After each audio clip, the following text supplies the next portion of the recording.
Hey everyone, we're excited to bring you a really special episode today. We're interviewing Dr. Nataliia Masiak, a child and adolescent psychiatrist from Ukraine. She's a volunteer for an organization called Voices of Children, who provides psychological and practical support for children and families affected by the war in Ukraine. You can visit their website at voices.org.ua and consider volunteering or providing financial support. So, on today's episode, The Psychiatrist's Guide to Children of the War in Ukraine.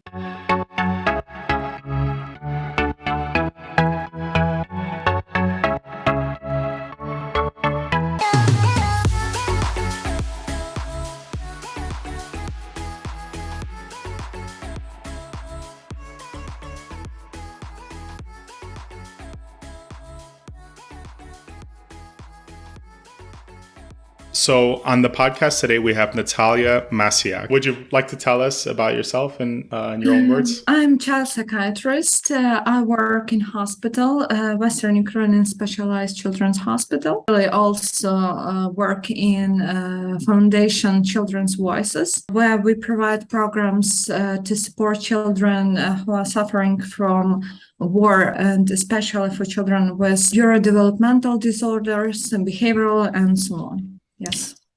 Well, Nataliia, thank you so much for joining us. First of all, are you safe where you are? It's not safe in Ukraine, unfortunately, but I am in Lviv. It's western part of our country, and the war line is on east part of country. But of course, if it would be sirens, it would be necessary for me to turn off and go to shelter. Again, thank you so much for joining us. I can't imagine living in the situation that your country is living in now, which is really why we wanted to have the opportunity to talk to you. You mentioned Voices for Children.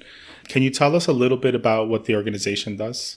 Gladly. The main mission of our foundation is to help children and to provide them psychological and psychosocial help. Also, we provide them advocacy. Is it correct? Yeah, advocacy. That's right. Advocacy, yes. It helps them to overcome issues which are caused because of war. And also we have special program for children which have some issues, like children with ASD and other neurodevelopmental disorders. As you can imagine, they are suffering because of war much more than usual children. That's an excellent point. Children with neurodevelopmental disorders often will have, on a baseline level, just issues with loud noises, with sensation, with change in routine. And I can't even imagine this is like to the 1000th degree of that. And I want to just jump in and ask, do you feel like your training as a psychiatrist, as a child psychiatrist, as a psychotherapist, do you feel like your training prepared you for this? Or is this a challenge kind of above and beyond, how you thought you would be employing your skills as a mental health worker? James, you can't be prepared for war in any profession, Definitely, I think it's much easier for me to cooperate with some challenges, but it's not so easy I'm mostly working with children with ASD, and almost every day I see dramatic situation when they have a huge level of loss of their skills, and they also very often have issues with sleeping problems and eating problems. So you can't be prepared for this, but I'm happy that we have answer for this problem. We have a cooperation with Voices of Children and providing a normal routine, as Rafael said before. It's very important for stabilization of situation. So I'm very happy that we have this cooperation. And my understanding about the war in Ukraine is that it started in about 2014. Is that right?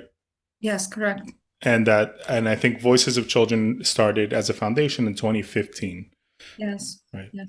And my perspective, at least here in the US, seeing the news, is there's kind of two stories to the war, right? There's the war up until this year, and then there's the invasion and dramatic escalation in the conflict. Is that accurate, that view?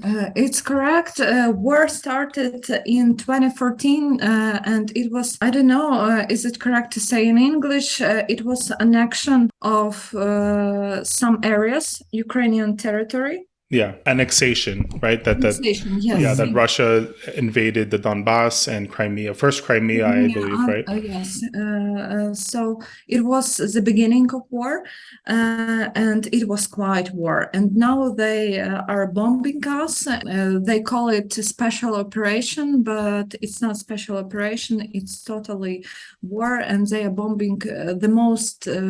Harmful is that they are bombing civils. They are not bombing military objects. They are bombing our homes, our bus stations and train stations.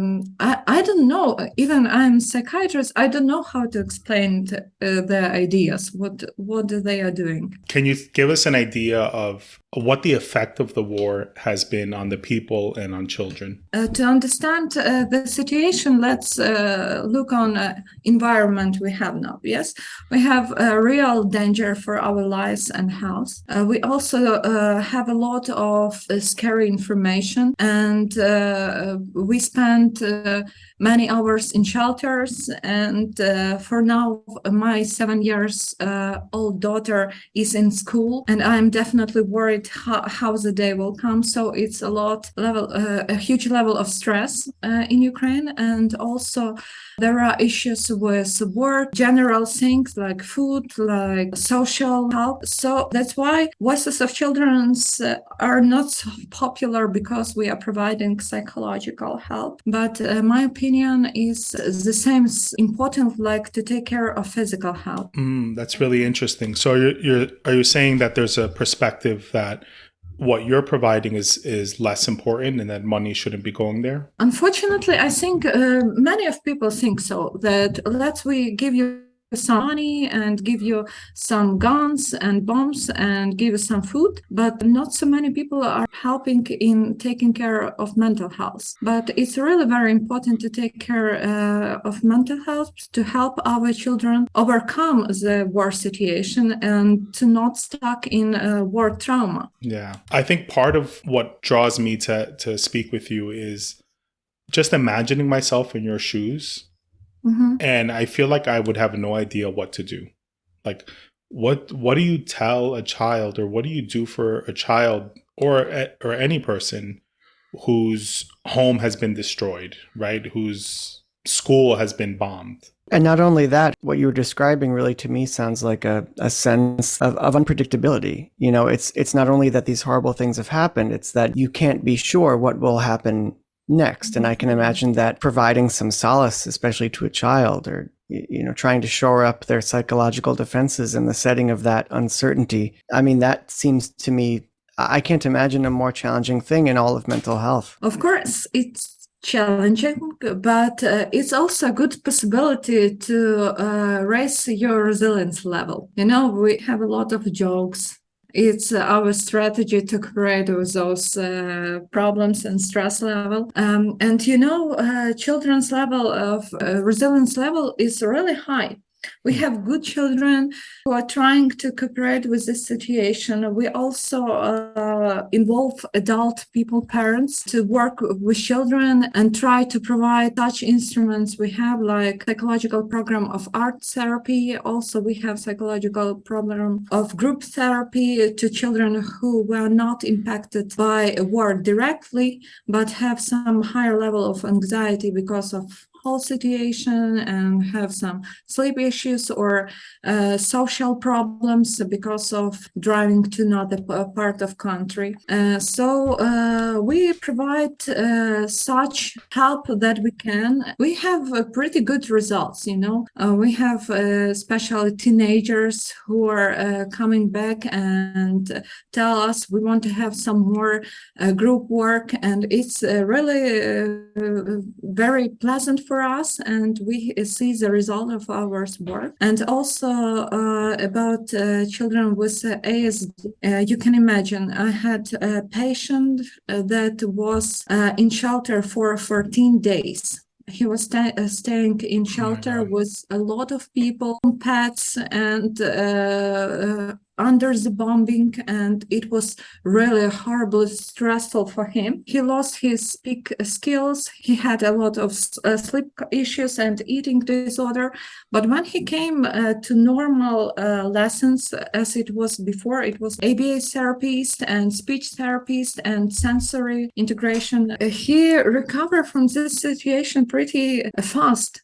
In 2 weeks, I saw he become more calmer, and then his speaking skills were renewed. That's amazing. Do you think that, for example, that child would have developed PTSD, post-traumatic stress disorder, without those interventions? It's complicated to have ideas about children with ASD. They have their own type of reactions. I can talk about neurotypical children. Mostly they will cooperate with stress situations. Some of them will have PTSD.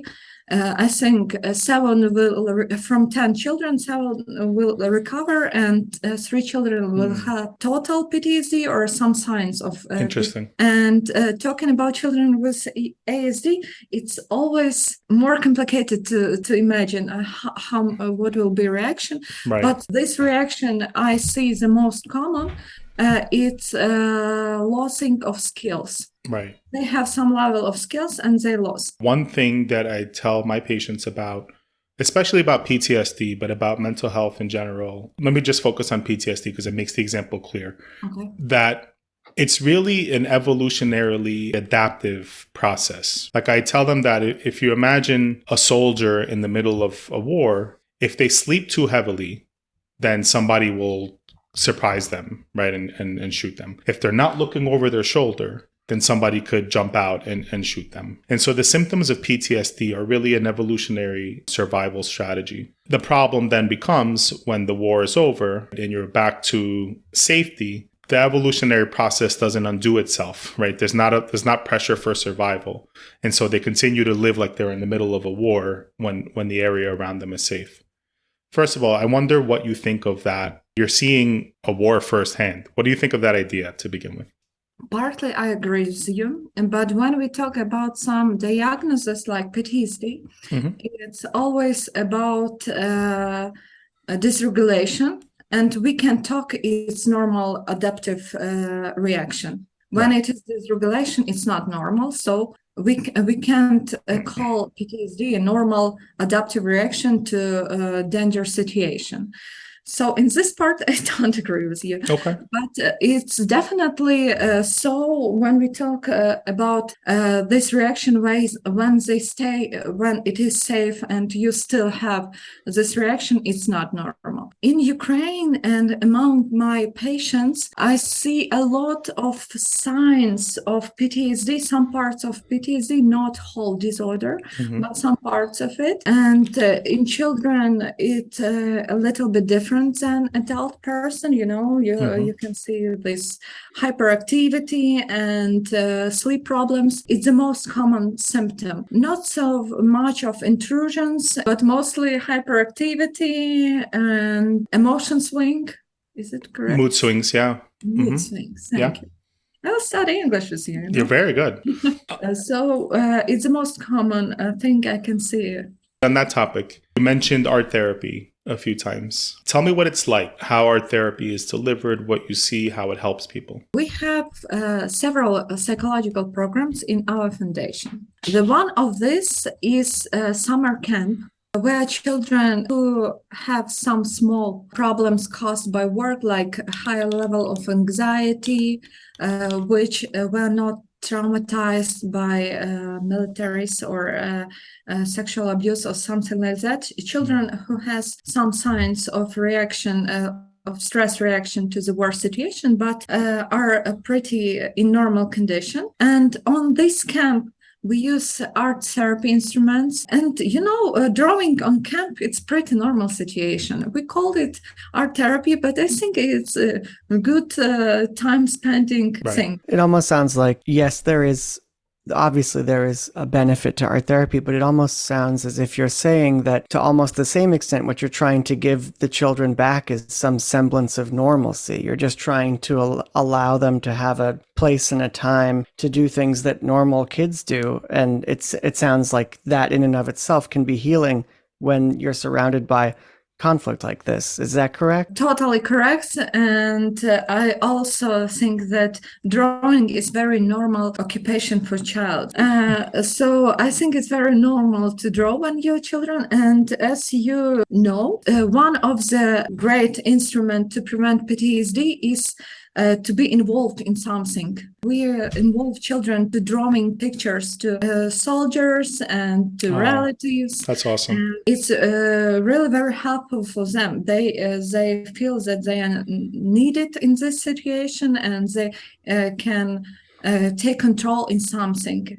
Yeah, a lot of the impact of trauma is about your interpretation of what's happening, right? And your understanding of what's happening. And most of the treatments for, again, I'm focusing on PTSD just as an example, but trauma is a much bigger picture. But most of the treatments involve some degree of telling the story or retelling the story and owning it and giving it your own meaning. Definitely. And maybe you're familiar with program which was Children and War. It was designed by a British psychologist in 1995, I think. And it was used in different countries where war conflicts or maybe some massive nature disasters. It is a CBT-based program which has 6 meetings with a group of children. It has steps exactly to paint what you see and how integrate this memory. That's what I was wondering, because in the criteria for PTSD, for children, there's slight differences in the criteria that allow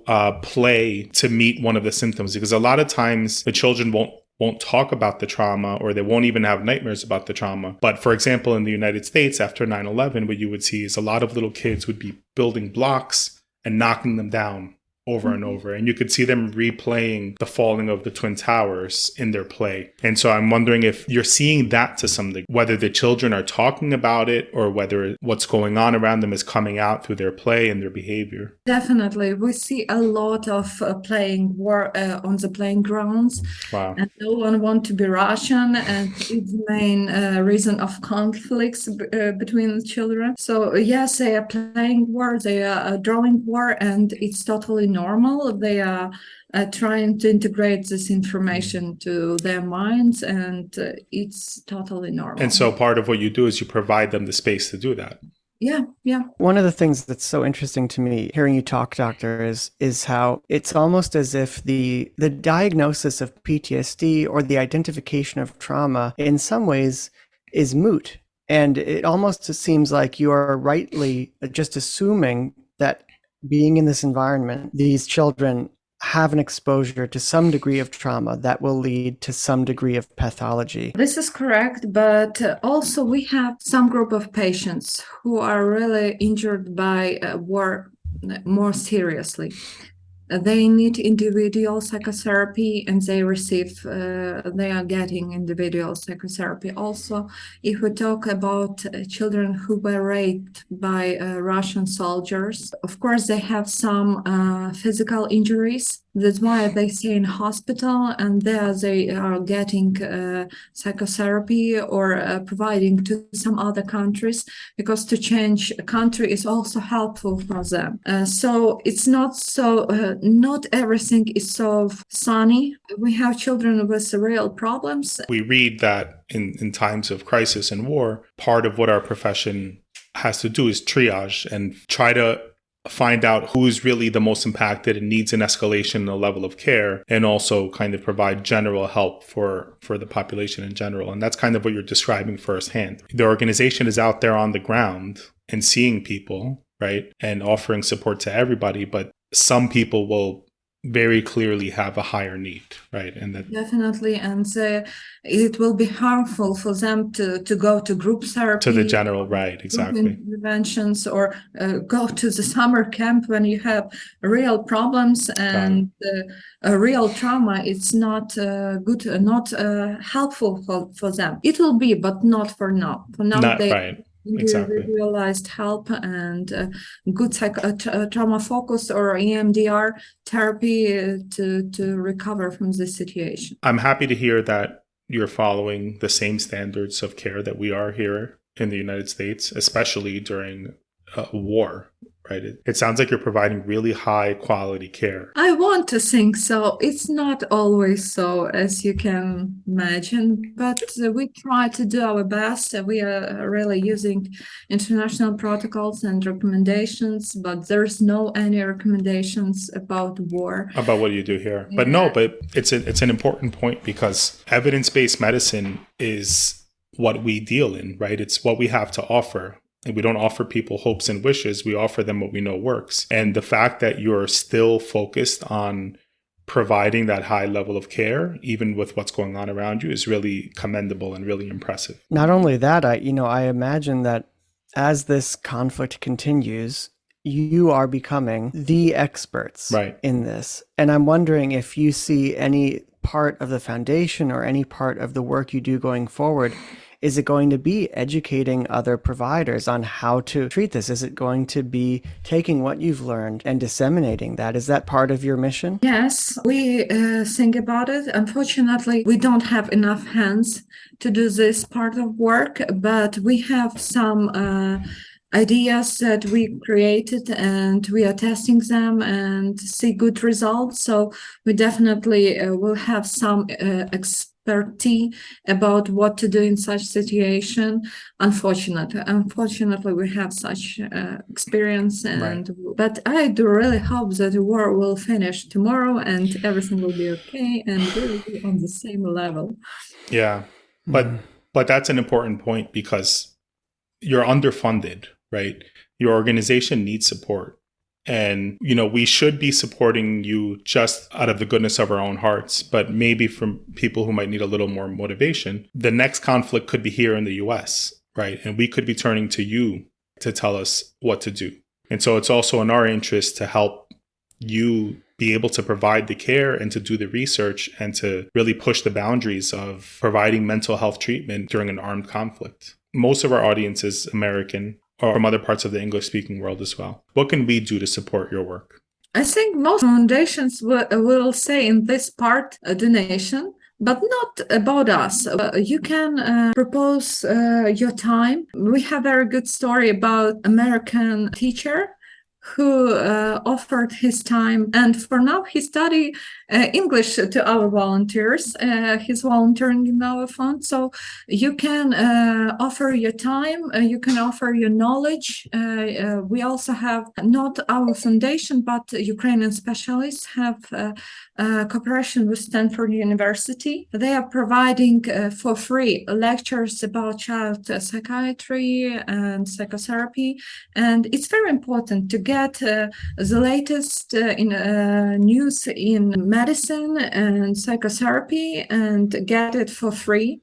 It's very inspiring and supportive for us. Also, for foundation, it's very important to spread information about what we are doing and what we deal with. Maybe you saw our website, YouTube channel, and Instagram. A huge part of our work is recording videos about children, and it has English subtitles. And you can also share this information, because we have a lot of problems because of Russian mass media. They are changing the truth and propaganda, essentially. Correct information and real information. That's why voices of children, every child needs to be heard, and their voices are important. That's why it's so huge. Part of our work is to record video.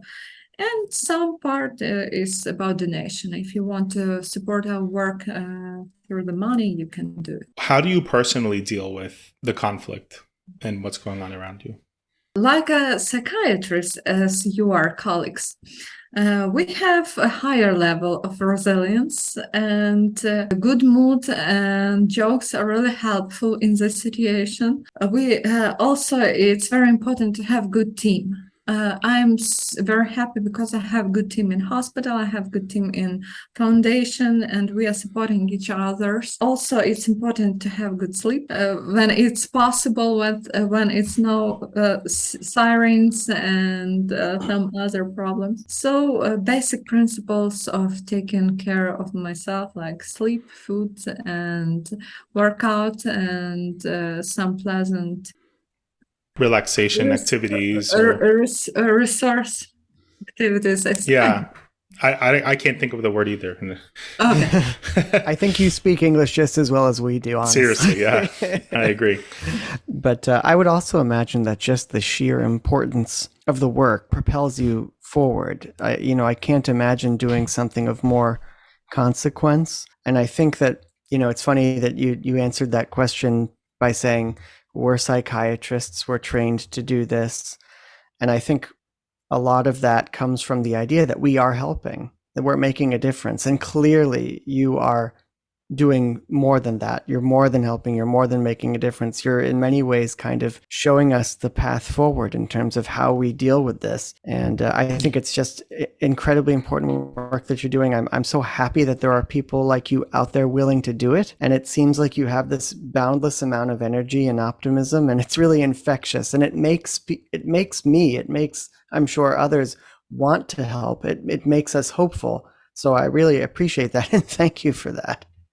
Being here, it's like a computer game. This level and the next one level, what will be the next, It's challenging and encouraging us. And we have only two axes, to win or to lose. So I won't win. Yeah. I will do everything I can to help our children to overcome the war situation and to not stuck in trauma. I want to have healthy society, happy children, happy citizens of my country, and I can do for this really a lot. And I'm not tired, I'm inspired.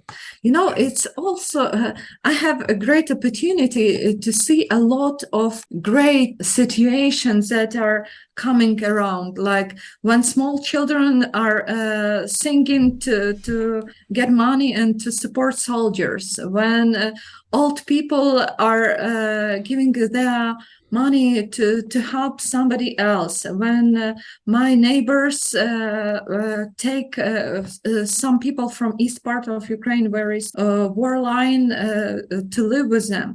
So it's we can see a lot of such inspiring situations, and it's really very helpful.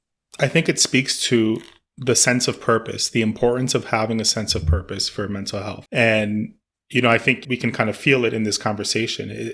You're the one in the war-torn country, and yet you seem happier and more psychologically healthy than me and James. And it's probably true. I'm a little excited because I'm working on my English level. So yeah, your English is absolutely amazing. Okay, I will tell it to my volunteer teacher, Mr. David Richer. He's a special educator, correct? Mm-hmm. He worked with children with neurodevelopmental disorders, and I think he's so good teacher for neurotypical people also. He's very patient, Yeah. He supports us a lot.